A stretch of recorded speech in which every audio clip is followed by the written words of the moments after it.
Not far from the peaceful village of Vishnupur, there stretched a lush, ancient forest, a place where nature whispered its secrets to those who listened.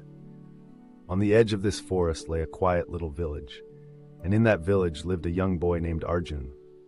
Arjun was hardworking and sincere, but he carried a burden, a silent struggle within. No matter how much he achieved, Arjun kept comparing himself to others. When he saw Dev, the top student in class, he thought, if only I were as smart as him. When he passed by Viraj, the wealthy merchant's son, he sighed, if only I had what he has. Even seeing someone run faster than him made him wish, if only I were stronger.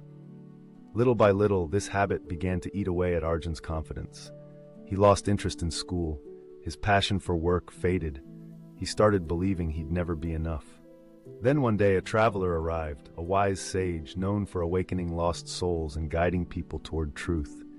Arjun, desperate for clarity, went to him. With tired eyes and a heavy voice, he said, Master, I work hard, but every time I see someone better than me, I feel small. I feel defeated. I want to change, but I don't know how. The sage nodded gently, as if he had heard this story 1,000 times. Tomorrow at sunrise, come meet me by the oldest tree in the forest. Your answer awaits you there. At dawn, with mist still hanging in the air, Arjun stood before the ancient tree. The sage was already waiting. Look around you, the sage said. Tell me what you see.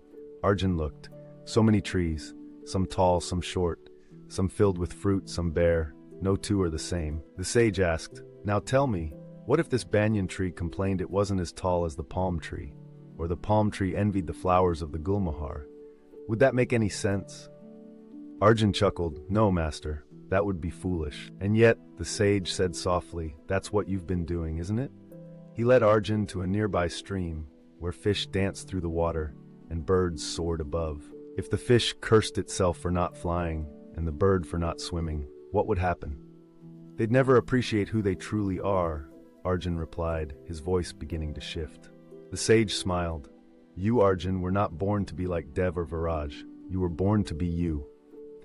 Just as the trees make the forest beautiful through their differences, just as fish and birds have their own skies and seas, your path is yours alone. In that moment, something awakened inside Arjun. From that day forward, he stopped looking sideways and started looking inward. He nurtured his gifts. He worked with quiet confidence, and slowly his life transformed. Years later, Arjun became a respected artisan, known far and wide. People visited from distant lands not just to learn his craft, but to hear his story. When asked, what's your secret to success? He always said with a smile, if a fish tries to fly, it will always fail.